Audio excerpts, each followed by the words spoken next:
اگر بخواهی که در نظر خدا، در نظر خلق خدا عزیز شوی، محترم شوی، امروز در فکر خیانتی همدیگر نباش، در فکر ضرر و زیان همدیگر نباش.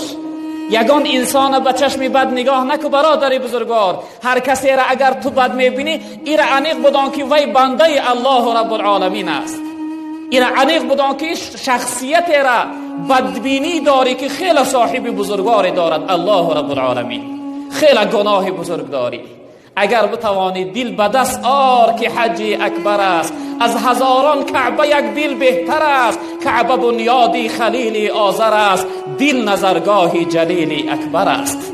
اگر بتوانی دل یک بنده خدا را به دست بیار، خرسند کن، شاد کن، در خلق خدا خدمت کن.